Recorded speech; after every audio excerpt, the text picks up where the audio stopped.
अध्याय 4 જ્ઞાન કર્મ સંન્યાસ યોગ। તૃતીય અધ્યાય કર્મયોગ પૂરો કર્યો।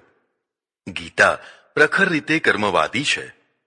કર્મત્યાગ તેના માટે અસહ્ય છે। કર્મની ચર્ચા કરતાં કરતાં કામની ચર્ચા કરી અને તેની પ્રબળતા બતાવી। બધા અનર્થોનું મૂળ તેને બતાવી તેના ઉપર વિજય મેળવવાનું કહ્યું। શ્રી ભગવાન ઉવાચ इमं विवस्वते योगम प्रोक्तवान हम व्ययम विवस्वान मनवे प्राह मनुरीक्ष्वाक वे ब्रवीत। श्री भगवान बोल्या, હવે તને જે યોગ સંભળાવવા માંગુ છું તે યોગને ઘણા વર્ષો પહેલા મેં સૂર્યને કહ્યો હતો। એ વિવસ્વાન સૂર્યે પછીથી આ યોગ મનુને કહ્યો હતો। મનુએ આ અવ્યય યોગ ઇક્ષ્વાકુ રાજાને કહ્યો હતો। જ્ઞાનના બે રૂપ છે, એક તો નવું શોધાયેલું અને બીજું જૂનું દબાયેલું। પ્રયોગશાળામાંથી જે જ્ઞાન પ્રગટે છે તે નવું છે, તેથી તે જ વિજ્ઞાન કહેવાય છે। પણ ધર્મ જ્ઞાન કે અધ્યાત્મ જ્ઞાન જૂનું પણ દબાઈ ગયેલું હોય તો સમય સમય ઉપર તેને ખોદીને બહાર કાઢનાર પેદા થાય છે અને જ્ઞાન પ્રગટ થયું કહેવાય છે। પ્રગટ થવું એટલે ઉત્પન્ન થવું નહીં। નાટકનો નટ પડદા પાછળથી પ્રગટ થાય છે, ઉત્પન્ન થતો નથી। તે તો પહેલેથી જ હતો, પણ પડદાને કારણે દેખાતો નહોતો। પડદો હટવાથી હવે દેખાતો થયો। આવી રીતે જ્ઞાન તો હતું, પણ સમયનો પડદો પડી જવાથી અદ્રશ્ય થઈ ગયું હતું। તે હવે પ્રગટ થયું છે। આપણે એવું પણ માનીએ છીએ કે જ્ઞાનનું મૂળ સ્ત્રોત પરમેશ્વર શિવજી છે। તે દક્ષિણામૂર્તિના રૂપમાં આદિગુરુ છે। તેથી અહીં ભગવાન કહે છે કે મેં આ અવ્યય નષ્ટ ન થનારું જ્ઞાન સર્વપ્રથમ વિવસ્વાન સૂર્યને કહ્યું હતું। આપણે દ્વાદશ આદિત્ય માનીએ છીએ। આપણું બ્રહ્માંડ 12 આદિત્યોનું છે। પ્રત્યેક આદિત્યને પૃથ્વી જેવા ગ્રહો છે, જે પોતપોતાના સૂર્યના ગુરુત્વાકર્ષણમાં ચક્કર લગાવી રહ્યા છે। પ્રત્યેક સૂર્યનું એકબીજાથી અંતર હજારો લાખો પ્રકાશ વર્ષનું છે। આવા સૂર્યમાંનો એક આપણો સૂર્ય, જેને વિવસ્વાન કહેવાય છે, તેમાંથી જે વંશ ચાલ્યો તેને સૂર્યવંશ કહેવાયો। અથવા સૂર્યને પ્રતીક માનીને સૂર્યોપાસના કરનારનો જે વંશ ચાલ્યો તેને સૂર્યવંશ કહેવાયો। આ વિવસ્વાન નામના સૂર્યે આ જ્ઞાન મનુને આપ્યું। મનુ એટલે સૃષ્ટિનો આદિ પુરુષ। જે લોકો સૃષ્ટિની ઉત્પત્તિ માને છે તે માનવની પણ ઉત્પત્તિ માને છે। જે સૌથી પહેલો માનવ થયો તેનું નામ મનુ પાડવામાં આવ્યું। મનુ અને શત્રુપાના યુગલમાંથી બધી સૃષ્ટિ થઈ। બીજા બાબા આદમ અને બીબી હવા અથવા ઈવના જોડામાંથી સૃષ્ટિની રચના થઈ માને છે। આદિ પુરુષ મનુ ઉપરથી તેની પરંપરામાં જન્મેલાને મનુષ્ય માનવ કહેવાય છે। મનુએ આ જ્ઞાન ઇક્ષ્વાકુ રાજાને આપ્યું હતું। ઇક્ષ્વાકુ રઘુવંશનો આદિ પુરુષ છે। આ રીતે સૂર્યથી શરૂ થયેલું જ્ઞાન ઇક્ષ્વાકુ સુધી પહોંચ્યું। એવં પરંપરા પ્રાપ્તમિમં વ્રાજર્ષયો વિદુહ સકાલે નેહ મહત્તા યોગો નષ્ટ પરંતપ। હે પરંતપ, એ પછી આ જ્ઞાન ઘણા રાજર્ષિઓએ પ્રાપ્ત કર્યું, પણ પછી પરંપરા તૂટી જવાથી આ યોગ નષ્ટ થઈ ગયો હતો, જે હવે તને હું કહેવાનો છું। પરંતપ એટલે શત્રુને તપાવનારો। રાજાના બે મુખ્ય લક્ષણો છે। મિત્રોનું રંજન કરનારો, અર્થાત જે મિત્રો હોય તેને ન્યાલ કરી દેનારો, જેથી તેના મિત્ર થવા લોકો પડાપડી કરે। લુખ્ખાનો કોઈ મિત્ર ન થાય। જ્યારે તમારી પાસે શક્તિ સામર્થ્ય આવે ત્યારે પ્રથમ કાર્ય સહાયક મિત્રોની કદર કરી તેમને રાજી રાખવાનું થઈ જાય છે। જે આવું કરતો રહે છે તેના મિત્રો વધતા રહે છે, પણ જે આવું નથી કરી શકતો તેના મિત્રો સાથ પણ છોડી દેતા હોય છે। આ રાજકારણ છે। આ તો એક ગુણ થયો। રાજાનો બીજો ગુણ શત્રુને બાળતા રહેવાનો છે, જેથી કોઈ શત્રુ થવાનું સાહસ ન કરે। જો શત્રુતા થશે તો ભારે પડી જશે તેવો ભય લાગવો જોઈએ, અને જે શત્રુ થઈ ચૂક્યા હોય તે ફફડતા રહેવા જોઈએ। તે સફળ રાજા ન થઈ શકે। અર્જુન પરંતપ છે। આ જે પરંપરા કહી તે પરંપરાથી આગળ વધતો વધતો આ યોગ ઘણા રાજાઓ સુધી પહોંચ્યો. રાજાઓ માટે અહીં રાજર્ષિ શબ્દ વપરાયો છે. બધા રાજાઓ રાજર્ષિ નથી હોતા. રાજા હોવા છતાં પણ જે ઋષિ જેવું આચરણ કરે તેને રાજર્ષિ કહેવાય. પેલો વનનો ઋષિ છે, આ રાજમહેલનો ઋષિ છે. વનના ઋષિ થવા કરતાં રાજમહેલના ઋષિ થવું ઘણું અઘરું કામ છે. રાજવૈભવ અને રાણીઓના સહવાસમાં પણ ઋષિપણું ખીલવવું અઘરું કામ કહેવાય. પણ આ શક્ય બન્યું હતું. આ રાજર્ષિઓ ગૃહત્યાગી કે પત્ની ત્યાગી થયા ન હતા, છતાં જ્ઞાન અધ્યાત્મમાં જરાય ઉતરતા ન હતા. તે પલાયનવાદી ન હતા, સંગ્રામવાદી હતા. તેથી આ યોગને રાજવિદ્યા રાજયોગ કહ્યો છે. રાજ પરંપરા પ્રાપ્ત. પરંપરાને ચાલુ રાખવી એ પણ કર્તવ્યનો એક ભાગ છે. પરંપરા બે રીતે ચાલે છે, જન્મથી અને વિદ્યાથી. જન્મથી ચાલે તે પરંપરાને જન્મ પરંપરા કહેવાય. પુત્ર, પૌત્ર વગેરે. જ્યારે વંશ અટકી જાય ત્યારે પરંપરા અટકી જાય, તેને વંશનાશ, કુળનાશ કહેવાય. વંશ હત્યા કે કુળ હત્યા એ આત્મહત્યા જેવી કહેવાય. આ યુદ્ધમાં ઘણા કુળો નષ્ટ થઈ જવાના છે તેવી ચિંતા અર્જુને પ્રથમ અધ્યાયમાં કરી છે. એટલે લગ્ન કરીને પુત્રોત્પત્તિ કરવી એ પરંપરાને ચાલુ રાખવાને કર્તવ્યનો એક ભાગ સમજવો જોઈએ. બીજી પરંપરા વિદ્યાથી ચાલતી હોય છે, જેમાં ગુરુ પિતા હોય છે અને શિષ્ય પુત્ર હોય છે. ગુરુ શિષ્યની આ વિદ્યા પરંપરામાં વિદ્યાની મહત્તા છે. વિદ્યાનો વારસો સર્વોચ્ચ વારસો કહેવાય. આ વારસાને આગળ અને આગળ દબાવતા રહેવું તે પણ કર્તવ્ય છે. વિદ્યા તત્વ વિનાના ગુરુ શિષ્ય થવું એ અભિષ્ટ નથી. જે વિદ્યા ગુરુઓ પ્રચુર વિદ્યા હોવા છતાં પણ કોઈને વિદ્યા નથી આપતા, તે પરંપરા લુપ્ત કરવાના દોષી થઈ જાય છે. આ રાજવિદ્યાનો યોગ ઘણા કાળ પછી નષ્ટ થઈ ગયો. સંપત્તિના બે રૂપ છે, વારસાગત સંપત્તિ અને સ્વોપાર્જિત સંપત્તિ. પૂર્વજોથી પરંપરાથી પ્રાપ્ત થયેલી સંપત્તિને વારસાગત સંપત્તિ કહેવાય. તે લાંબો સમય ચાલતી નથી. વારસદારોમાં શિથિલતા આવવાથી તે ક્ષીણ થતી જાય છે. વારસા ઉપર જીવન જીવનારા પડકાર વિનાનું જીવન જીવતા હોય છે. પડકાર વિનાનું જીવન આપોઆપ પરાક્રમ વિનાનું થઈ જતું હોય છે. પરાક્રમ વિના જીવનમાં શિથિલતા આવી જાય, જેથી વારસો ક્ષીણ થવા લાગે અને અંતે સમાપ્ત થઈ જાય. પણ જો પડકાર સાથે વારસો ભોગવાય તો લાંબો સમય ચાલે. બીજી સંપત્તિ સ્વોપાર્જિત હોય છે. પોતે પોતાના પુરુષાર્થથી પેદા કરેલી સંપત્તિને સ્વોપાર્જિત સંપત્તિ કહેવાય. આવી સંપત્તિ જલ્દી નષ્ટ નથી થતી, તે દીર્ઘજીવી હોય છે. આ રાજવિદ્યાના વારસાની પરંપરા ચાલતી રહી. પણ આગળના રાજાઓ શિથિલ થવાથી તેમણે કાળજી રાખી નહીં અને આ યોગ નષ્ટ થઈ ગયો. રાજવિદ્યા યોગ નષ્ટ થવાથી રાજાઓ પ્રભાવહીન થઈ ગયા. તેથી રાષ્ટ્ર દુર્લભ અને અસુરક્ષિત થયું. રાષ્ટ્રની દુર્દશાનું મૂળ કારણ આ યોગનો નાશ થવામાં છે. સ એવાયમ મયા તેધ્ય યોગ પ્રોક્ત પુરાતન ભક્તોસી મે સખા અતિ રહસ્યમ યેત દૂત મમ. એ જ પ્રાચીન યોગને હવે આજે હું તને સંભળાવીશ, કારણ કે તું મારો ભક્ત છે અને મિત્ર પણ છે. તેથી આ ઉત્તમ રહસ્ય ભર્યો યોગ તને કહી રહ્યો છું. આ શ્લોકમાં મયા પ્રોક્ત એમ ભૂતકાળનો પ્રયોગ કર્યો છે. ખરેખર તો યોગ હજી હવે કહેવાનો છે, અથવા કહી રહ્યો છું તેવો પ્રયોગ થવો જોઈએ. પણ યોગ જૂનો છે એટલે તેનું કર્મણી ક્રિયાપદ પણ જૂનું બતાવાયું લાગે છે. આ યોગ બીજા કોઈને નહીં અને મને જ શા માટે કહો છો એવો પ્રશ્ન થાય, એટલે કારણ બતાવ્યું છે. તું ભક્ત અને મિત્ર છે એટલે. ભક્ત એટલે ભક્તિ કરે તે. ભક્ત અને આજ્ઞા પાલન ભક્તિ, આજ્ઞાનું પાલન કરે તેને ભક્તિ કહેવાય છે. જે કપરા કાળમાં સાથ આપે તેને મિત્ર કહેવાય. અર્જુનમાં આ બંને લક્ષણો ઘટે છે. અર્જુનને એક વાસ્તવિક શંકા થઈ છે. અપરમ ભવતો જન્મ પરમ જન્મ વિવસ્વતઃ કથમે તદ વિજાનીયામ ત્વમાદૌ પ્રોક્તવાનિતિ.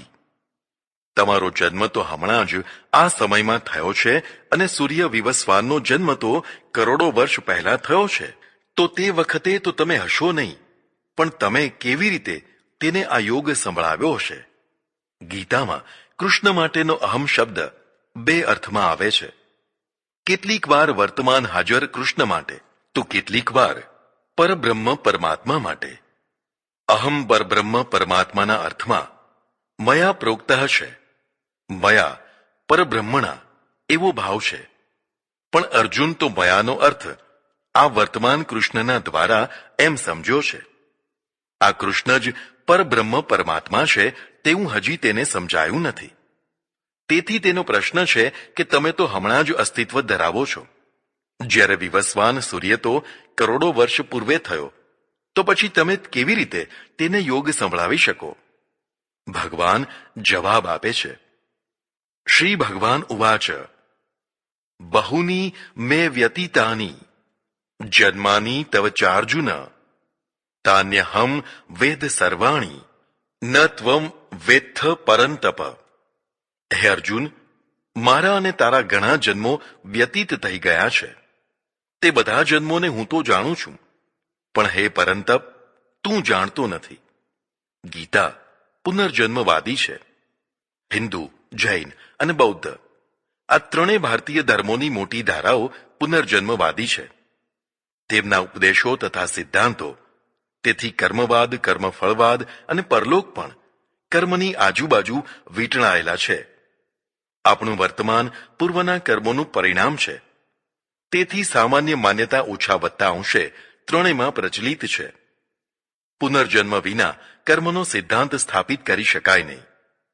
જેમને ત્યાં પુનર્જન્મ નથી તેમને ત્યાં કયા આધારે બાળકે જન્મ લીધો છે તેનો સચોટ સ્પષ્ટ જવાબ નથી. કારણ કે તેનો આ પૂર્વે તો જન્મ હતો નહીં. કર્મો હતા નહીં, પછી તે જન્મ્યો જ કેમ? એક પ્રશ્ન. બીજો પ્રશ્ન, જન્મ્યો તો જન્મ્યો, પણ એક ધનાઢ્યને ત્યાં, રાજાને ત્યાં, જ્ઞાનીને ત્યાં, અને બીજો કંગાળ ઝૂંપડપટ્ટીમાં દરિદ્રને ત્યાં, અજ્ઞાનીને ત્યાં કેમ જન્મ્યો? એક અત્યંત રૂપાળો, બીજો કદરૂપો, એક પ્રખર મેઘાવી, બીજો મહામૂર્ખ, એક સદગુણી, બીજો દુર્ગુણી. આવા ભેદ ક્યાં કારણસર થયા? કોઈ સચોટ અને સ્પષ્ટ જવાબ મળતો નથી. કોઈ કહે કે ભગવાનની મરજી, તો પ્રશ્ન એવો થાય કે ભગવાને આવી પક્ષપાતપૂર્ણ અન્યાયી મરજી કેમ કરી? જો તેની મરજીથી જ આ કંગાલો, મૂર્ખો, વિકલાંગો, દુર્ગુણીઓ પેદા થતા હોય તો તે કરુણાસાગર ક્યાં રહ્યો? અને આવી હીન સૃષ્ટિ જ વધારે છે, ઉત્તમ સૃષ્ટિ તો બહુ ઓછી છે. તો આવી નરક જેવી સૃષ્ટિ રચીને તેણે લોકોને દુખી દુખી કરી નાખ્યા કહેવાય. બીજું, જે બાળકો જન્મતા જ મરી ગયા, પેટમાં જ મરી ગયા, ચેપી રોગોથી મરી ગયા, તેનું કારણ શું? બધાનો એક જ જવાબ હોય કે ભગવાનની મરજી, તો તે યોગ્ય ન કહેવાય. કર્મવાદી પુનર્જન્મવાદીઓ આવા ભેદોનો જવાબ આપે છે કે તેના તેવા કર્મો હતા. આ કર્મવાદમાં કાર્યકારણ ભાવ રહેલો છે. જો કે તેમાં પણ બે દોષો દેખાય છે. એક, જો બધું જ પૂર્વના કર્મોથી થતું હોય તો પુરુષાર્થ માટે સ્થાન રહેતું નથી. કદાચ આ જ કારણસર આપણે બધું ભોગવી છૂટવાનો ઉપદેશ આપીએ છીએ, જેના કારણે પુરુષાર્થવાદ મંદ પડે છે. કર્મવાદ એવો હોવો જોઈએ જે પ્રયત્નોને પ્રોત્સાહન આપે, પ્રયત્નોને મંદ ન પાડે. એક બીજો મહત્વનો પ્રશ્ન એ થાય છે કે અર્જુનરૂપી જીવાત્માના તો ઘણા જન્મો થયા, પણ કૃષ્ણરૂપી પરમાત્માના પણ ઘણા જન્મો થયા. તે શા માટે અને કેમ થયા? કારણ કે તેમને તો કર્મના ફળ ભોગવવાના ન હોય. પાછી પરમેશ્વરને ગીતા પણ અજન્મા માને છે. અજન્માનો જન્મ અને કર્મ વિનાનો જન્મ, આ તત્વો અસમંજસતા ઊભી કરે છે. એ બધા મારા અને તારા જન્મોને હું જાણું છું, તું નથી જાણતો. તેથી તું શંકા કરે છે કે કરોડો વર્ષ પૂર્વે વિવસ્વાન સૂર્યના સમયમાં તમે ક્યાં હતા? ખરેખર તો ત્યારે પણ હું હતો જ. કારણ કે હું પરબ્રહ્મ પરમાત્મા સદાકાળમાં અસ્તિત્વ ધરાવું છું. અર્જુનને એવી શંકા થાય કે તમે તો અજન્મા છો, પછી તમારો જન્મ કેવો? તેનું સમાધાન કરે છે. અજોપી સન્ન વ્યયાત્મા ભૂતા નામી ઈશ્વરો અપી સન પ્રકૃતિમ સ્વામધિષ્ઠાય સંભવામ્યાત્મમાયયા. હું અજન્મા હોવા છતાં, અવ્યયાત્મા હોવા છતાં, પ્રાણીઓનો ઈશ્વર હોવા છતાં મારી પ્રકૃતિને અધિષ્ઠાન બનાવીને મારી પોતાની દિવ્ય માયાના દ્વારા અવારનવાર પ્રગટ થતો રહું છું. ગીતા પુનર્જન્મવાદી તો છે જ, અવતારવાદી પણ છે. તેનું સ્પષ્ટીકરણ આવે છે. અજોપી, જે જન્મે નહીં તેને અજ કહેવાય. પરમેશ્વર અજન્મા છે, તો પણ આત્મમાયાના દ્વારા હું પ્રગટ થાઉં છું તેવું કથન છે. આપણે ત્યાં 3 વાદો પ્રચલિત છે: નિરાકારવાદ, સાકારવાદ અને નિરાકાર સાકારવાદ. નિરાકારવાદ: ઈશ્વર માત્ર નિરાકાર જ છે. તેને હાથ, પગ, નેત્ર, કાન વગેરે કોઈ અંગો નથી. તેથી તે સર્વાધિક સૂક્ષ્મ છે, અને સૂક્ષ્મ છે એટલે સર્વવ્યાપક છે. જો તેનો આકાર હોય તો સૂક્ષ્મ ન હોય, તો સર્વગત વ્યાપક પણ ન હોય. વ્યાવ્ય, વ્યાપક ભાવ સ્થૂળ સૂક્ષ્મમાં જ થઈ શકે. 2 સરખા સ્થૂલોમાં કે 2 સરખા સૂક્ષ્મોમાં વ્યાવ્ય, વ્યાપક ભાવ થઈ શકે નહીં. સોયના નાકા કરતાં દોરો સૂક્ષ્મ હોય તો જ તેમાં પ્રવેશી શકે, નહીં તો નહીં. આવી જ રીતે પૃથ્વી, જળ, અગ્નિ, વાયુ, આકાશ વગેરે 5 ભૂતો અને સત્વ, રજ, તમ આદિ પ્રકૃતિથી પણ પરમેશ્વર સૂક્ષ્મ હોય તો જ તેમાં વ્યાપક ભાવ થઈ શકે, અન્યથા નહીં. જો તે સાકાર હોય તો તેની સત્તા વિશે વિવાદ જ ન કરે. જેમ સૂર્યને પ્રત્યક્ષ બતાવી શકાય છે તેમ ઈશ્વરને પણ બતાવી શકાય. એટલું જ નહીં, તે સૂક્ષ્મદર્શક યંત્રોથી પ્રયોગશાળામાં પણ જોઈ શકાતો નથી. તેથી તે સૂક્ષ્માતિ સૂક્ષ્મ નિરાકાર જ છે તેવું નિરાકારવાદીઓ કહે છે. વેદો તથા ઉપનિષદોમાં પ્રચુર રૂપથી નિરાકારવાદ ભર્યો છે. સાકારવાદ: ઈશ્વર માત્ર સાકાર જ છે તેવું સાકારવાદીઓ કહે છે. શ્રી કૃષ્ણ અથવા બીજા જે કોઈ આકારને ઈશ્વર તરીકે તેઓ માન્ય કરે છે તે આવા જ રૂપમાં ગોલોક કે અક્ષરધામ વગેરે લોકોમાં અનંતકાળથી સદેહે રહેતા હોય છે. તે કોઈ વાર પોતાના સદેહે ભૂમિ ઉપર પ્રગટ થાય છે. તેમનો દિવ્ય દેહ સત્ય જ છે, નશ્વર નથી. સમય પૂરો થતાં તે પાછા પોતાના ધામમાં સદેહે જતા રહે છે. તેથી તેમનો દેહાકાર એ વાસ્તવિક જ છે એવું સાકારવાદીઓ કહે છે. તેમના પક્ષે આટલા દોષો આવે છે. જો દેખાતો દેહ જ ખરો આકાર હોય તો તેની બાલ્યાવસ્થા, યુવાવસ્થા, વૃદ્ધાવસ્થા વગેરે અવસ્થાઓ થાય છે. તેમાં તેનો આકાર બદલાતો રહે છે. જે બદલાય તે નિર્વિકારી ન રહે. એક દિવસના બાળકથી 50-50-100 વર્ષ સુધીના શરીરના જુદા જુદા આકારો થાય છે. તો તેમાંથી સાચો આકાર કયો? કેટલાક બાળકૃષ્ણને જ સાચો આકાર માને છે. તે તેવા આકારમાં ગોલોકમાં નિત્ય લીલા કરતા રહે છે તેવું માને છે. આકારમાં વ્યાપકતા ન રહે. જ્યાં હાથ હોય ત્યાં પગ ન રહે. એક અંગ અને બીજા અંગ વચ્ચે જગ્યા રહે. એ ખાલી જગ્યામાં શું ઈશ્વર ન રહે? શરીર રૂપથી વ્યાપક માનવામાં આવે તો કોઈ જગ્યાએ માથું તો કોઈ જગ્યાએ પગ રહે. પૂરું શરીર બધે ન રહે તો સર્વત્ર તેવી સત્તા ન રહે. કણકણમાં ભગવાન છે તેવી માન્યતા વ્યર્થ થઈ જાય. બધા સાકારવાદીઓના ઈષ્ટદેવ એક નથી, જુદા જુદા છે. આ બધા જુદા જુદા સાકાર ઈશ્વરો જો ખરેખર તે રૂપમાં જ સાચા હોય તો તેમાંથી ખરો ઈશ્વર કયો? બધા તો ખરા ન હોય. કદાચ બધા જ ખરા હોય તો બહુ ઈશ્વરવાદ થઈ જાય. સાકાર હોવાથી વ્યાપક ન હોય તો ઘટનો જ્ઞાતા અંતર્યામી ન થઈ શકે. દૂરના કોઈ ગોલોક, અક્ષરધામ કે પછી બીજા કોઈ લોકમાં બેઠેલો ઈશ્વર અહીંની ઘટનાઓને જાણે નહીં. તેને એકદેશીય માનવાથી અનેક શાસ્ત્રીય દોષો તો આવે જ, કારણ કે શાસ્ત્રોમાં તો તેને અસંખ્ય વાર સર્વવ્યાપક કહ્યો છે. ગીતામાં પણ આવી માન્યતા વારંવાર દોહરાવે છે. આવા કેટલાક દોષો આવે છે. સાકાર નિરાકારવાદ એટલે ત્રીજો સાકાર નિરાકારવાદ પ્રચલિત થયો છે. તે આ પ્રમાણે છે: ઈશ્વર સ્વરૂપથી નિરાકાર છે, પણ તે સર્વશક્તિમાન હોવાથી જરૂર પડે ત્યારે પોતાની ઈચ્છા પ્રમાણે દેહ પણ ધારણ કરી શકે છે. જો તેનામાં દેહ ધારણ કરવાની ક્ષમતા જ ન હોય તો તેને સર્વશક્તિમાન કહેવાય નહીં. તે કર્મોથી નહીં પણ નિજ ઈચ્છાથી દેહ ધારણ કરે છે અને લોકો વચ્ચે રહીને લોકો જેવી ક્રિયાઓ કરે છે. પછી દેહનો ત્યાગ કરીને પોતાના મૂળ રૂપથી નિરાકાર થઈ જાય છે. તે સદેહ ધામમાં જતા નથી. તેમનો દેહ અહીં જ પડ્યો રહે છે અને તેના અગ્નિ સંસ્કાર વગેરે પણ થાય છે. એટલે દેહ સાકારવાદ યોગ્ય નથી તેવું ઉભયવાદીઓ કહે છે. એક બીજો દ્રષ્ટિકોણ પણ છે. ઈશ્વર નિરાકાર જ છે, પણ ભક્તો પોતપોતાની ભાવના પ્રમાણે પોતાને ગમતા આકારમાં તેની ઉપાસના કરે છે. એટલે તેની સાકારતા એ વાસ્તવિકતા નથી, પણ ભક્તોની ભાવનાનું સર્જન છે.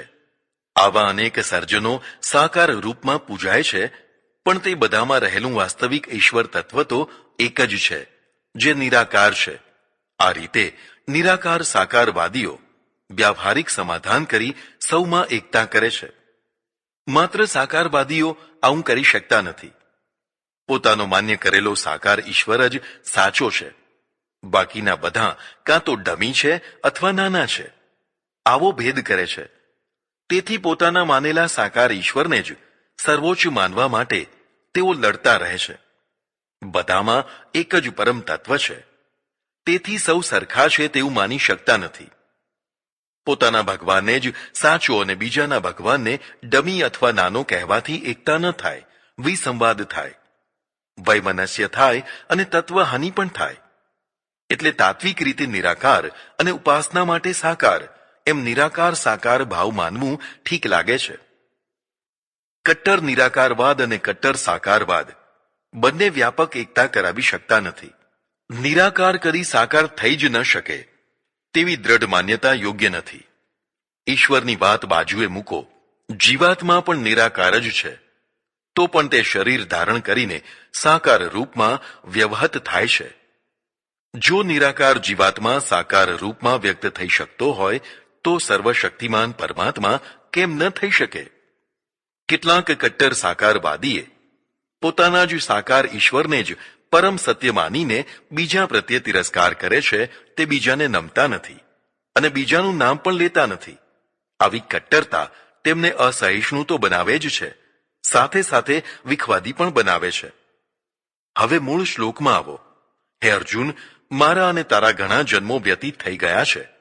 તે બધાને હું જાણું છું, પણ તું જાણતો નથી, કારણ કે તું અલ્પશક્તિમાન છે. અર્જુનને પ્રશ્ન થાય કે હું તો કર્મફળ ભોગવવા જન્મ ધારણ કરું છું, પણ તમે શા માટે, ક્યારે, કેમ જન્મ ધારણ કરો છો? ભગવાન જવાબ આપે છે, યદા યદા હિ ધર્મસ્ય ગ્લાનિર્ભવતિ ભારત અભ્યુત્થાન અધર્મસ્ય તદાત્માનમ સૃજામ્યહમ. હે ભારત, યદા યદા જ્યારે જ્યારે ધર્મની ગ્લાનિ થાય છે અને અધર્મનો પ્રભાવ વધી જાય છે, ત્યારે હું મને પોતાને સર્જું છું. ગીતાના પ્રસિદ્ધ અને બહુ ગવાતા શ્લોકોમાંનો આ શ્લોક છે.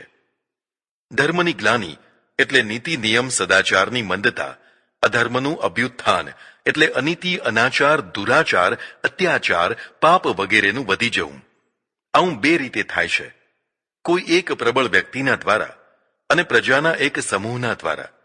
એક અતિ બળવાન વ્યક્તિ પોતાના સામર્થ્યથી બેફામ થઈને પ્રજા ઉપર ભયંકર અત્યાચાર કરે, હાહાકાર મચાવી દે ત્યારે, અથવા પ્રજાનો એક પૂરો સમૂહ બીજા સમૂહ ઉપર જનૂની થઈને અત્યાચાર કરવા તૂટી પડે ત્યારે હું, કૃષ્ણ, પરમેશ્વર, પોતાનું સર્જન કરું છું, અર્થાત માનવ દેહે પ્રગટ થાઉં છું. આ શ્લોકથી હિન્દુ પ્રજાને ઘોર અત્યાચારોના દિવસોમાં પણ બહુ મોટું આશ્વાસન મળતું રહ્યું છે.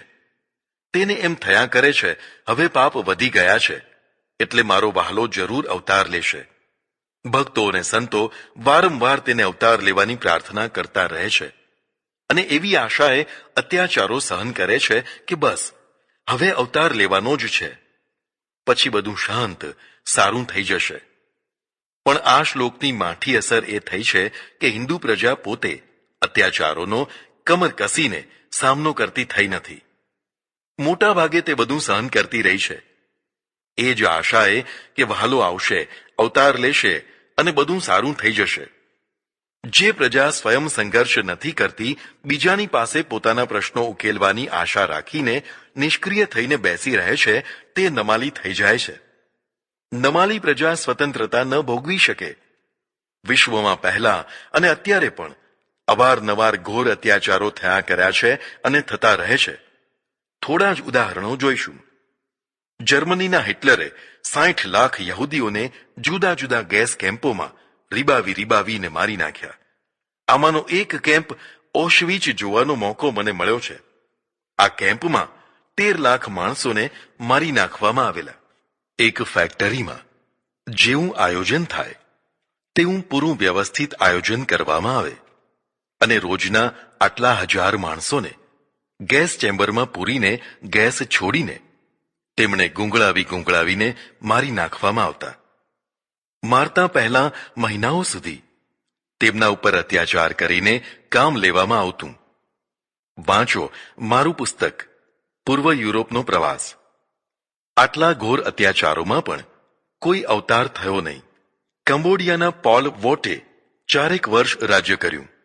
4 વર્ષમાં તેણે 30 લાખ બૌદ્ધોને ક્રૂરતાથી રીબાવી અને મારી નાખ્યા હતા. ગેસ ચેમ્બર તો ઠીક કહેવાય. 15 મિનિટમાં વ્યક્તિ તરફડીને મરી જતો. પણ પોલના ક્રૂરતા કેમ્પને જોવા હું ગયેલો. ત્યાંની ભયાનકતાનું વર્ણન કરવું પણ કઠિન છે.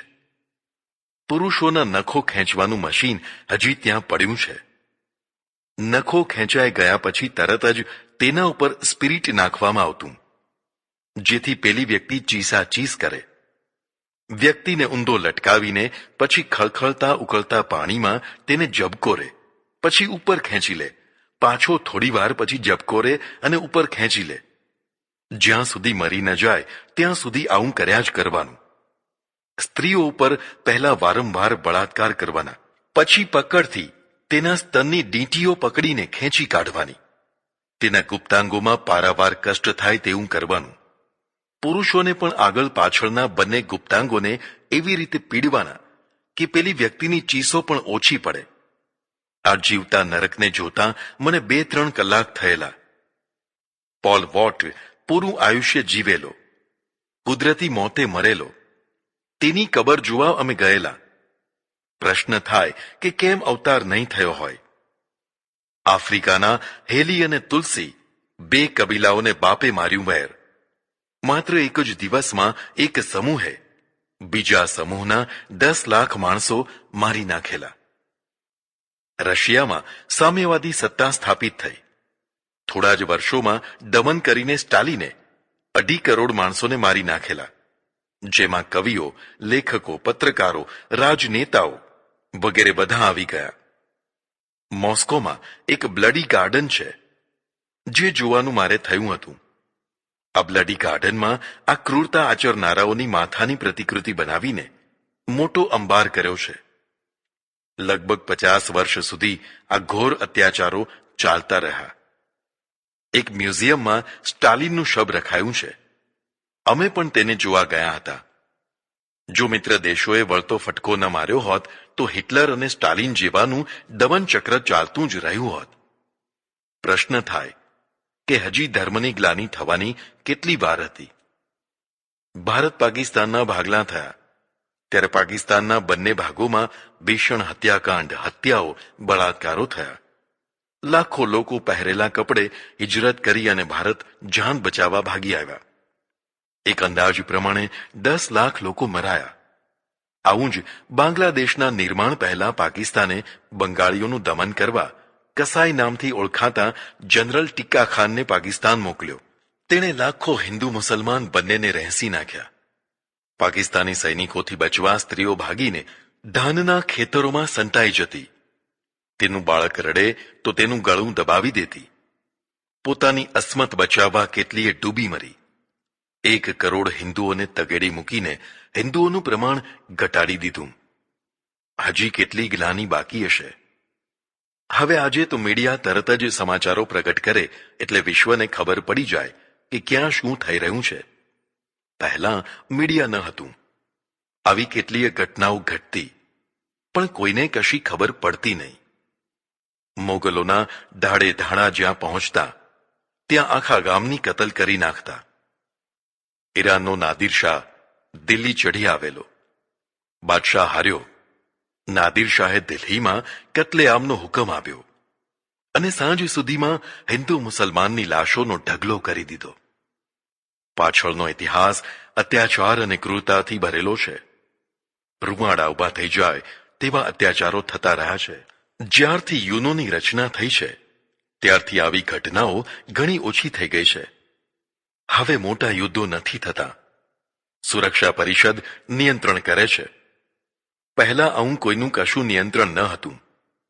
મારે તેની તલવાર હતી. પ્રશ્ન થાય કે કેમ અવતાર થયો નહીં હોય? આગળના શ્લોકમાં કારણ આપે છે. પરિત્રાણાય સાધૂનામ વિનાશાય ચ દુષ્કૃતામ ધર્મ સંસ્થાપનાર્થાય સંભવામી યુગે યુગે. સાધુ પુરુષો એટલે કે સજ્જનોનું રક્ષણ કરવા માટે તથા દુષ્ટોનો વિનાશ કરવા માટે અને ધર્મની સ્થાપના કરવા માટે પ્રત્યેક યુગમાં મારું અસ્તિત્વ બતાવું છું, અર્થાત પ્રગટ થાઉં છું. અવતાર ધારણ કરવાના 3 હેતુઓ બતાવ્યા છે: સજ્જનોની રક્ષા, દુષ્ટોનો નાશ અને ધર્મની સ્થાપના. સજ્જનો જે સદાચારી હોય અને સન્માર્ગ ઉપર ચાલવા માંગતા હોય, તેવા પ્રયત્નો કરતા હોય તેને સજ્જન કહેવાય. આવા સજ્જનો પોતે પોતાની તથા પોતાના સ્વજનોની રક્ષા કરી શકતા ન હોય. મોટા ભાગે સજ્જનો તન મનથી દુર્બળ હોય છે. જે દુર્બળ હોય તે બિચારા થઈ જાય. તેનો લાભ દુર્જનો ઉઠાવે. સજ્જનોની કાયરતાથી દુર્જનોની દુષ્ટતા ખીલી ઉઠતી હોય છે. વીરતા વિનાની સજ્જનતા બાપડી થઈ જતી હોય છે અને ભય વિનાની દુષ્ટતા દૈત્યાકાર થઈ જતી હોય છે. આવા સજ્જનોનું પ્રમાણ મોટું હોય અને આવા દુષ્ટોનું પ્રમાણ થોડું હોય તો પણ દુષ્ટો સજ્જનોને ત્રાહી ત્રાહી પોકારાવે. તેમનું રક્ષણ કરે તે ભગવાન. ખાસ કરીને તેમના પોતાના માટે તો ભગવાન જ કહેવાય. પણ રક્ષણ કરવું કેવી રીતે? 2 રીતે. સજ્જનોને એવા કિલ્લામાં પૂરી દેવાના કે જ્યાં દુષ્ટો પહોંચી ન શકે. દુષ્ટોનો જડમૂળથી નાશ જ કરી નાખવાનો. જે લોકો રક્ષણાત્મક જીવન જીવે છે અથવા તેવી અપેક્ષા રાખે છે તે પહેલી કક્ષાના છે. તે કોઈને કોઈ કિલ્લો શોધતા હોય છે, જ્યારે બીજી કક્ષામાં દુષ્ટોનો મૂળમાંથી જ નાશ કરી નાખવાનો. આ કક્ષામાં કિલ્લાની જરૂર નહીં. તે ખુલ્લેઆમ મગરૂરીથી જીવન જીવે છે. એટલે ભગવાન કહે છે વિનાશાય ચ દુષ્કૃતામ, અર્થાત દુષ્ટોનો નાશ કરવા માટે પણ આ રસ્તે તો દુષ્ટોની હિંસા કરવી પડે. કેટલાક અહિંસાવાદીઓને દુષ્ટોની હિંસા પણ નથી ગમતી. તે નિતાંત એકાંગી અહિંસાના ઉપાસક હોય છે. ગીતા તેમને જવાબ આપે છે કે નિર્દોષોની હિંસા કરનારની હિંસા કરવી એ અહિંસા જ છે. જો આવી હિંસા કરવામાં ન આવે તો પેલા વધુ હિંસા કરે. વધુ હિંસા થવા દેવી એ પણ હિંસા જ કહેવાય. અહિંસા વધારનારી હિંસાને પ્રોત્સાહન આપનારી અહિંસા હિંસા કરતા પણ વધુ પાપમયી કહેવાય.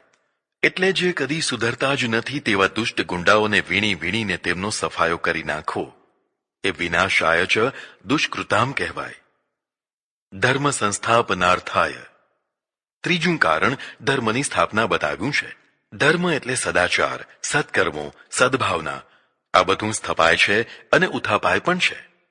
મોટા પુરુષો પોતાના આચરણો અને વાણી વ્યવહારથી ધર્મ સ્થાપના કરતા હોય છે, જ્યારે આવા જ સમર્થ માણસો પોતાના આચાર અને વાણી વ્યવહારથી ધર્મની ઉથાપના પણ કરતા હોય છે. સ્થાપના અને ઉથાપના બંને કાર્યો સમર્થ લોકોથી જ થતા હોય છે.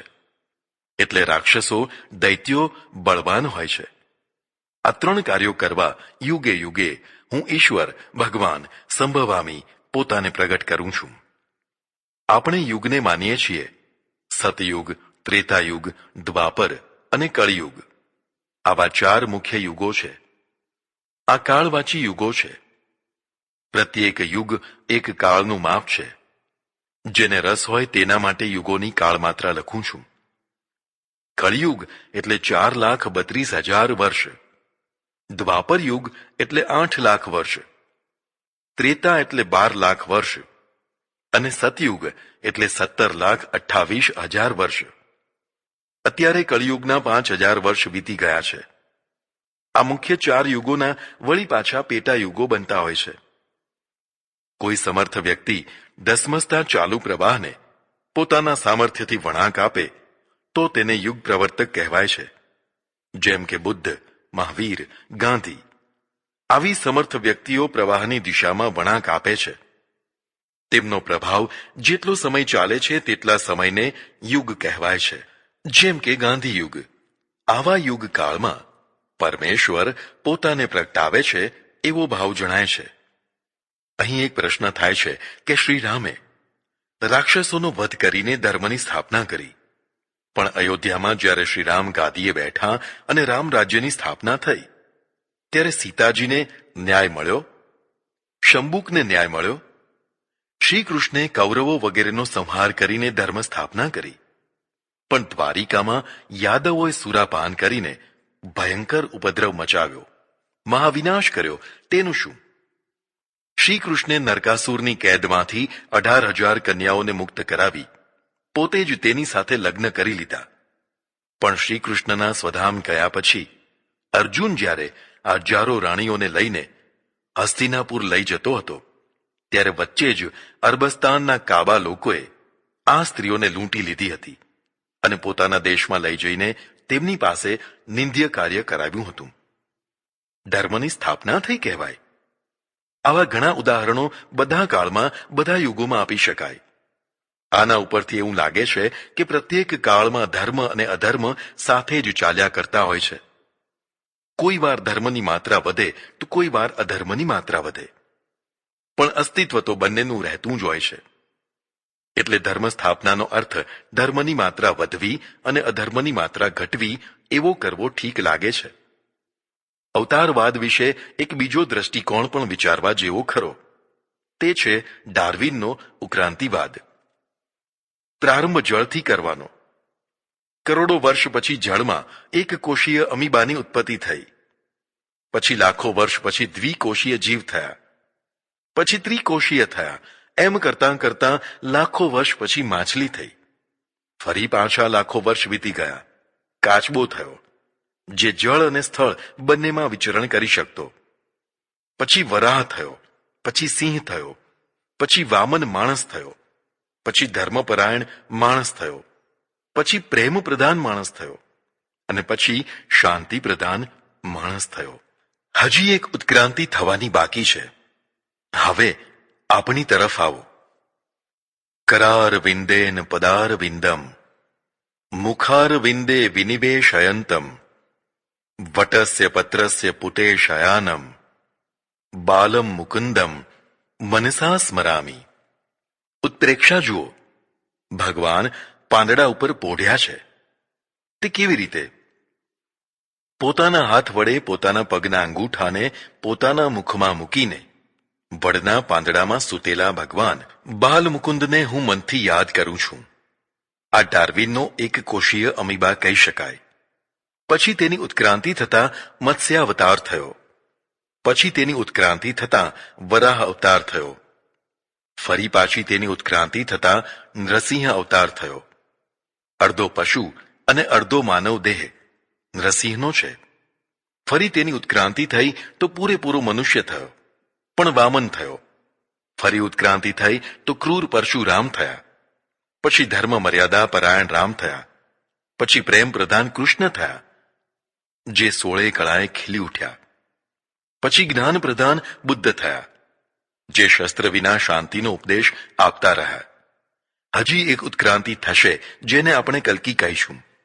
આ રીતે ઉત્ક્રાંતિવાદ અને અવતારવાદને મેળવવા હોય તો મેળવી શકાય.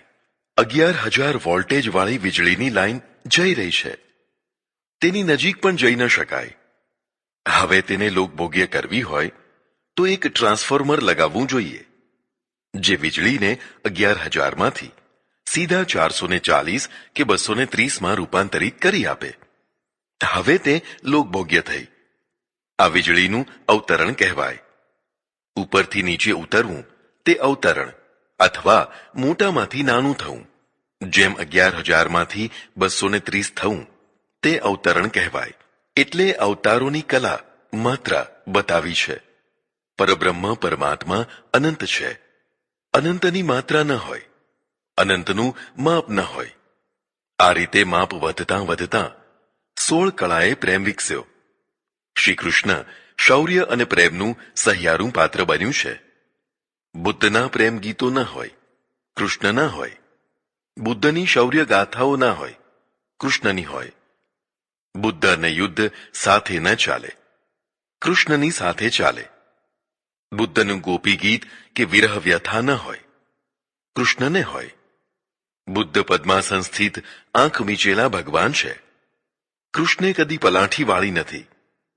પહેલા વાંકો પગ કરીને વાંસળી વગાડી અને પછી હાથમાં રથ ચક્ર લઈને યુદ્ધના મેદાનમાં ધસી જતા બતાવ્યા છે.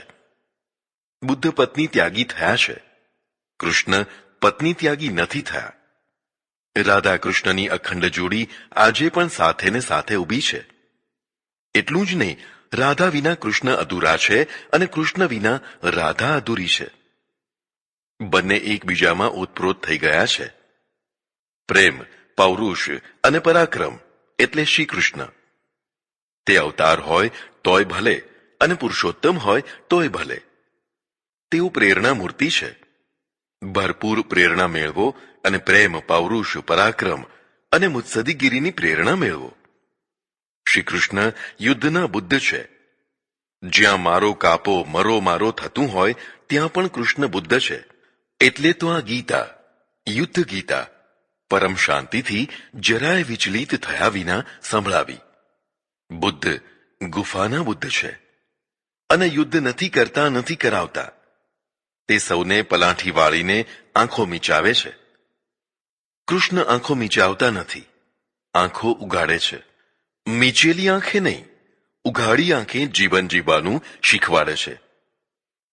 અવતારવાદની આડઅસર. અવતારવાદની સારી અસર કેટલી થઈ તે તો વિચારકોએ વિચારવું જોઈએ. પણ તેની માઠી કે આડઅસર એ થઈ છે કે અહીં સેંકડો હજારો મનુષ્યો ભગવાન રૂપે ફૂટી નીકળ્યા છે. હિન્દુ ધર્મ પ્રાચીન કાળમાં એક બ્રહ્મવાદી હતો, પછી બહુદેવવાદી થયો, પછી અવતારવાદી થયો.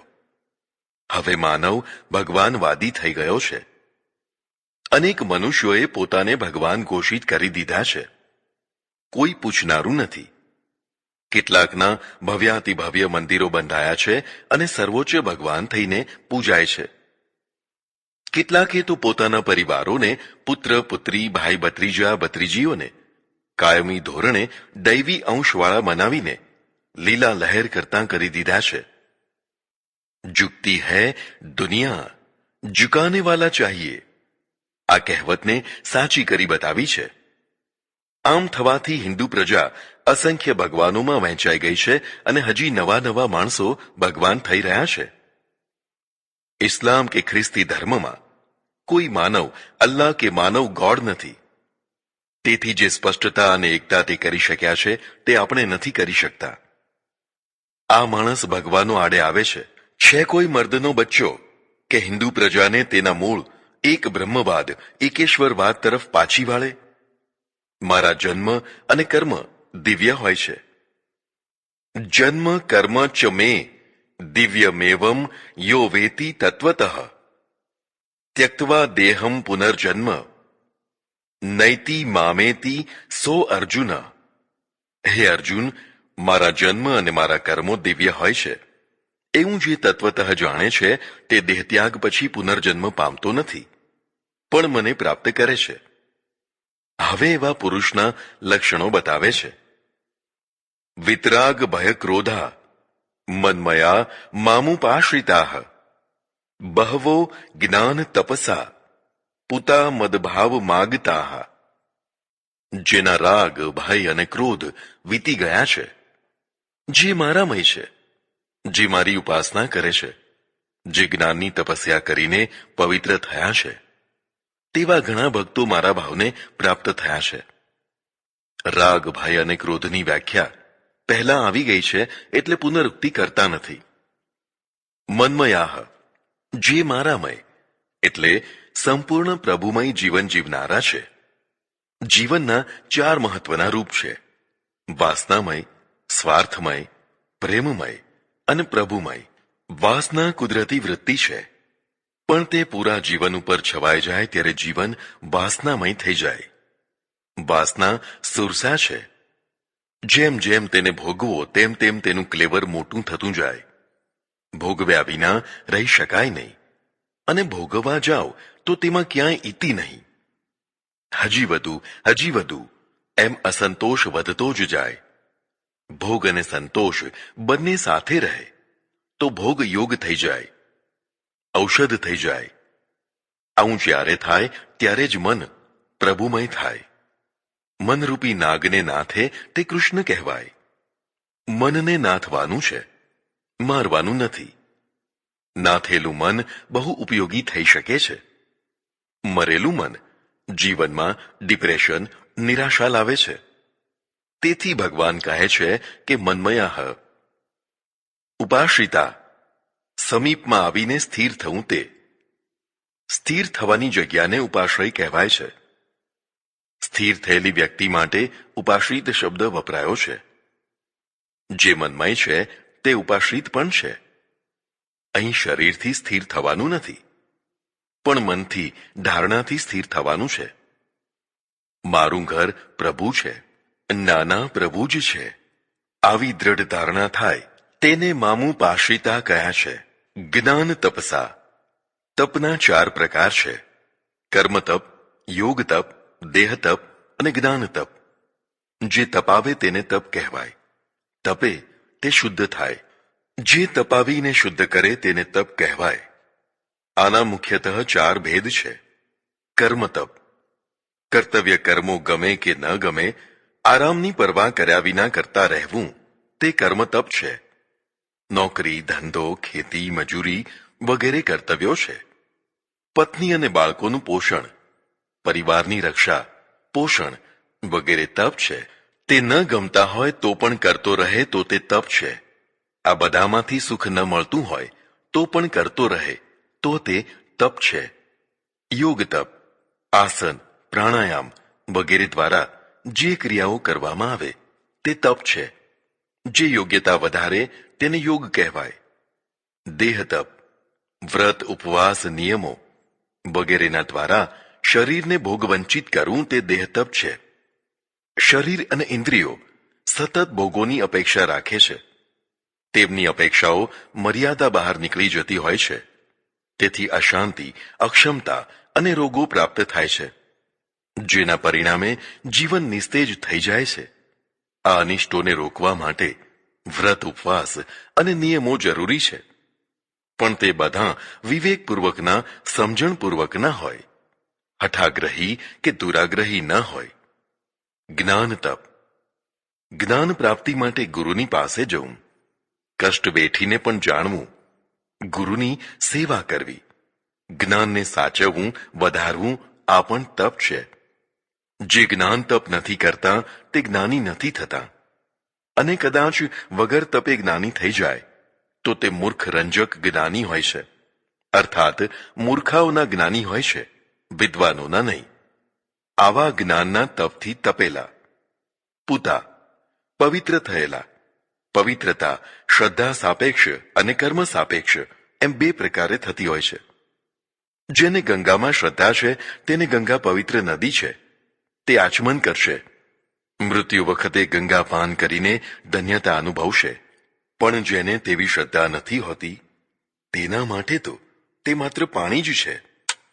પોતપોતાના ધર્મ પ્રમાણે કાશી, મક્કા, જેરુસલેમ, પાલિતાણા વગેરે સ્થળોએ પવિત્રતાનો અનુભવ થાય છે તે શ્રદ્ધા સાપેક્ષ છે. આવી જ રીતે ધર્મ પ્રમાણે જે તે વ્યક્તિઓમાં પવિત્રતાનો અનુભવ થાય છે તે પણ શ્રદ્ધા સાપેક્ષ છે.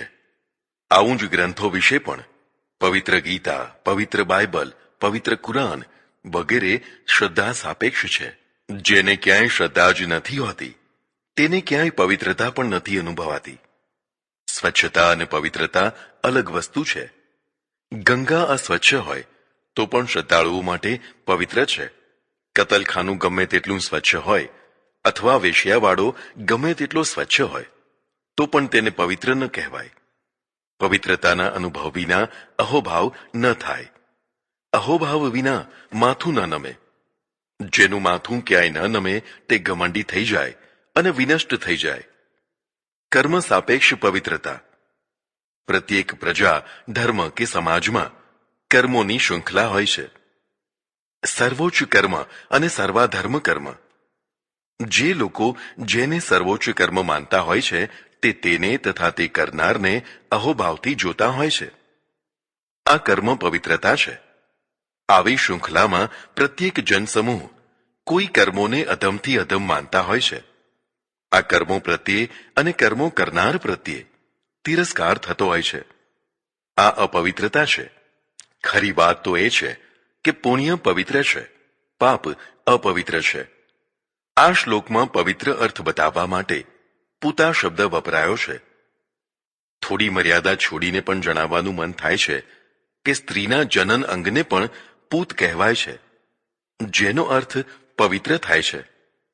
કેટલી વિચિત્ર વાત છે કે આખા શરીરમાં જે સૌથી વધુ ગંધાતું અંગ છે તેને પવિત્ર કહેવામાં આવે.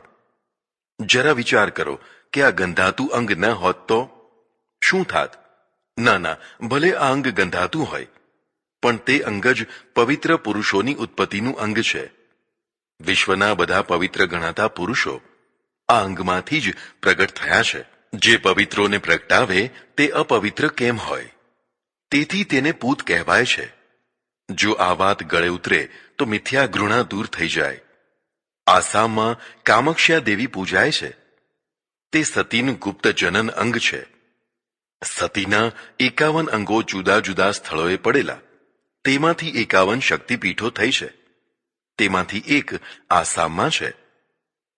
સ્ત્રીના જનનાંગને ભગ પણ કહેવાય છે. તેથી તે ભગવતી બને છે અને તેના દ્વારા જ ઈશ્વર ભગવાન બને છે. ભગ એટલે 6 ઐશ્વર્યો ખરા, પણ તે આનુષંગિક અર્થ કહેવાય. ખરો અર્થ તો ભગવાળી પત્ની હોય તેને ભગવાન કહેવાય. એટલા જ માટે હિન્દુ ધર્મના બધા ભગવાનો સજોડે છે. સ્ત્રી પ્રત્યે કોઈ એલર્જી નથી. સ્ત્રી પ્રત્યે ધિક્કાર એલર્જી રાખીને એકાકી રહેનારા શબ્દાર્થથી ભગવાન ન કહેવાય. ભગવતી શબ્દ માતાનો દ્યોતક છે. જે પવિત્ર મહાન બાળકોને જન્મ આપે તેને ભગવતી કહેવાય. તે જગદંબા છે. આવી જગદંબાને પોતાની જીવન સખી બનાવે, પોતાનામાં ઓતપ્રોત કરી દે તે ભગવાન કહેવાય. તેનાથી દૂર ભાગે કે દૂર ભગાડે તે શબ્દાર્થથી ભગવાન ન કહેવાય. જો દ્રષ્ટિ બદલાય તો શરીર પવિત્ર છે. નરકની ખાણ નથી. તેનું પ્રત્યેક અંગ પવિત્ર છે. કોઈ અંગથી કશી ઘૃણા કરવાની નથી. તેનો સાર્થક સદુપયોગ કરવો તે પણ જીવનની ધન્યતા છે. કોઈ અંગને અપવિત્ર માનીને તેને કાપી ન નખાય. તે મૂર્ખતા, જડતા જ કહેવાય. મદભાવ માગતા. મારા ભાવને ઈશ્વરીય ભાવને પ્રાપ્ત થયેલા. ઈશ્વરમય બનેલા ભાવનાથી ભાવ થાય. જેની જેવી ભાવના હોય તેને તેવા ભાવ થાય. ઉપરના બધા લક્ષણોવાળા ઘણા ભક્તો મારામય એટલે કે પ્રભુમય થઈને મારામાં સ્થિર થઈ ગયા છે તેવો ભાવ છે. જીવનની દિશા નિર્દેશ કરે છે. યો યથા મામ પ્રપદ્યન્તે તાંસ્તથૈવ ભજામ્યહમ મમ વતમાનુર્વર્તન્તે મનુષ્યાઃ પાર્થ સર્વશઃ. હે પાર્થ, જો મનુષ્ય જે માર્ગથી મારી શરણે આવે છે તે ભક્તોને હું જ તે માર્ગથી પ્રાપ્ત થાઉં છું. કારણ કે બધા જ ભક્તો મારા જ માર્ગોને અનુસરતા હોય છે. ગીતા ઉદારવાદી સાધના ગ્રંથ છે. સાંપ્રદાયિક કે મજહબી સાધના ગ્રંથો ઉદાર નથી હોતા. તે જવાદી હોય છે, પણવાદી નથી હોતા. જવાદ એટલે આ જ ફક્ત આ જ માર્ગ છે, બીજો નથી. જ્યારે પણવાદી માર્ગમાં આપણા, તે પણ, પેલો પણ એમ ઘણા માર્ગોની સ્વીકૃતિ હોય છે. જ્યાં ઘણા માર્ગોની સ્વીકૃતિ હોય છે તે ચુસ્તતા કે કટ્ટરતા નથી હોતા. તેથી ધર્મજનૂન કે ધાર્મિક અસહિષ્ણુતા પણ નથી હોતી. આને ઉદારતા કહેવાય. પરમેશ્વરને પ્રાપ્ત કરવાનો એક જ માર્ગ નથી, ઘણા માર્ગો છે, જેમાં મુખ્ય 3 માર્ગો છે: કર્મ માર્ગ, ભક્તિ માર્ગ અને જ્ઞાન માર્ગ. આ ત્રણેયના ફરી પાછા પેટા માર્ગો ઘણા છે. આમાંના કોઈ પણ માર્ગથી કોઈ પણ મનુષ્ય મારી તરફ ચાલે છે અથવા શરણાગત થાય છે, તે માર્ગથી તે મારા સુધી પહોંચી શકે છે. અથવા કહો કે હું તેમની સામે ચાલીને તેમને સ્વીકારી લઉં છું. બધા જ માર્ગો મને પ્રાપ્ત કરાવનારા છે. શરત એટલી જ છે કે તે મારી તરફ ચાલતા હોવા જોઈએ, ઉલટી તરફ નહીં. આ શ્લોકનો કેટલાક લોકો નીતિ વિષયક અર્થ પણ કરે છે. યો યથા મામ પ્રદ્યન્તે, જે વ્યક્તિ જેવા ભાવથી મને મળે છે, હું તેને તેવા ભાવથી ભેટું છું. અર્થાત મિત્ર ભાવે મળે તો મિત્ર અને શત્રુ ભાવે મળે તો શત્રુ. અર્જુન માટે મિત્ર અને દુર્યોધન માટે શત્રુ. કોઈ તમને શત્રુ ભાવથી જોતો હોય અને વર્તતો પણ હોય, તેની સામે સતત મિત્ર ભાવ રાખવો તે ઉદારતા ન કહેવાય. રાજકારણમાં તે નાદાની કહેવાય. સહન કરવું તે ગુણ છે, પણ અતિ સહન કરવું અને તે પણ ખોટા માણસોનું સહન કરવું એ દોષ છે, નિર્માલ્યતા છે. અમુક સીમા સુધી સહન કરીને પછી સજ્જડ જવાબ આપવો જ જોઈએ, તેવો ભાવ છે. સિદ્ધિ કેવી રીતે મળે છે? કાંક્ષતઃ કર્મણા સિદ્ધિમ યજંત ઇહ દેવતાઃ ક્ષિપ્રમ હિ માનુષે લોકે સિદ્ધિર્ભવતિ કર્મજા. કર્મફળોની સિદ્ધિની ઈચ્છા રાખનારા મનુષ્યો દેવોનું યજન કરે છે. આ મનુષ્ય લોકમાં બહુ જલ્દીથી કર્મોથી સિદ્ધિ મળતી હોય છે. આ શ્લોકમાં સિદ્ધિર્ભવતિ કર્મજા એ સૂક્તિ છે. ટૂંકમાં તે તથ્ય બતાવે છે. કર્મથી સિદ્ધિ મળે છે, વાતોથી નહીં, માત્ર વિચારોથી નહીં, તેવી સૂક્તિ છે. પોતે કર્મ કરે એટલે તેનું સિદ્ધિરૂપ ફળ પણ મળે જ, તેવી આકાંક્ષા મનુષ્ય લોકમાં રહેનારા માણસોની હોય છે. આ સહજ સ્વાભાવિક છે. હું કર્મ કરું તો મને ફળ પણ મળવું જ જોઈએ, તેવી આકાંક્ષા રાખવી એ દોષ નથી. પણ તેવી આકાંક્ષા ન રાખવી એ મહાનતા છે. મહાનતા દુર્લભ હોય છે, તેથી તે સર્વત્ર નથી હોતી. ક્વચિત જ હોય છે. જે ક્વચિત જ હોય તેને વિભૂતિ કહેવાય. કર્મ કર્યા વિના ફળની આકાંક્ષા રાખે તે વ્યર્થતા કે અધમતા કહેવાય. જે બીજાના કર્મોની ફળકાંક્ષા પોતાના માટે રાખે તે તો અધમાધમ જ કહેવાય. અહીં કર્મ શબ્દનો અર્થ કર્મકાંડ છે. કર્મકાંડ એટલે હોમ હવન, યજ્ઞ યાગાદિ, અનુષ્ઠાન વગેરે. આવા કર્મો કરનારા દેવતાઓનું યજન કરતા હોય છે. દેવો ઘણા છે અને જેને જેવી આકાંક્ષા હોય તે તેવા દેવનું યજન કરતા રહે છે. શું આવું યજન વ્યર્થ છે? ના, વ્યર્થ નથી. આ લોકમાં આવું કર્મ કરનારા તરત જ કર્મોની સિદ્ધિ પ્રાપ્ત કરે છે. ગીતા આ રીતે આવા કર્મકાંડોને સાર્થક માને છે, નિરર્થક નહીં. આવા કર્મોથી યાજક સાધકને તરત જ સિદ્ધિ પ્રાપ્ત થાય છે. હવે પ્રકરણ બદલે છે. ચાતુર્વર્ણ્ય મયા સૃષ્ટમ ગુણકર્મ વિભાગશઃ તસ્ય કર્તારમપી મામ વિદ્ય કર્તા રમવ્યયમ. 4 વર્ણોની રચના મેં જ કરી છે, પણ તે ગુણ કર્મના વિભાગથી કરી છે.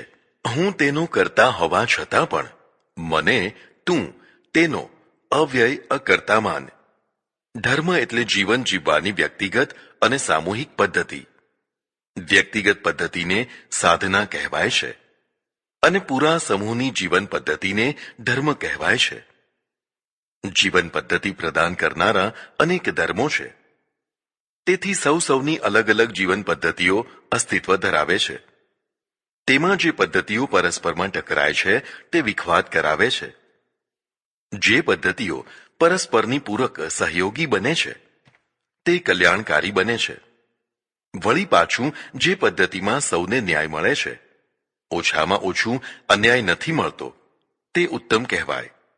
જે પદ્ધતિઓ અન્યાયકારી હોય તે ઉત્તમ કે કલ્યાણકારી ન હોય. ધર્મ અને ન્યાય પર્યાય શબ્દો હોવા જોઈએ. જ્યારે ધર્મના દ્વારા કોઈ વ્યક્તિ કે વર્ગને અન્યાય થાય ત્યારે તે કલ્યાણકારિતા, ન્યાયપ્રિયતા ખોઈ બેસે છે. આપણી હિન્દુ પરંપરામાં ધર્મના 4 રૂપ ભાગ ભજવે છે. સૌથી પહેલા પ્રાકૃતિક ધર્મ હતો. પ્રાકૃતિક ધર્મ એટલે પ્રકૃતિના તત્વોની ઉપાસના કરવી અને વધુને વધુ પ્રાકૃતિક જીવન જીવવું તે. ત્યારે વ્યક્તિ અને વર્ગોની દુનિયા નાની હતી અને અપેક્ષાઓ પણ થોડી જ હતી. ત્યારે વસ્ત્રો પહેરતા નહીં અથવા વલ્કલ જેવા વસ્ત્રો પહેરતા અને ગુફાઓ કે પર્ણકુટિયામાં રહેતા. આ પ્રાકૃતિક ધર્મ હતો અને તેની જીવન પદ્ધતિ પણ પ્રાકૃતિક હતી. પછી વિકાસ થયો, વર્ણાશ્રમ ધર્મ થયો. કામની વહેંચણી કરવામાં આવી. કામની વહેંચણી ગુણ અને કર્મ ક્ષમતાના આધારે થઈ તે સ્વાભાવિક હતું. વેદ ઋચાઓનું પઠન પાઠન જે વર્ગને સોંપાય તે બ્રાહ્મણ કહેવાયો. બ્રહ્મનો અર્થ વેદ થાય છે.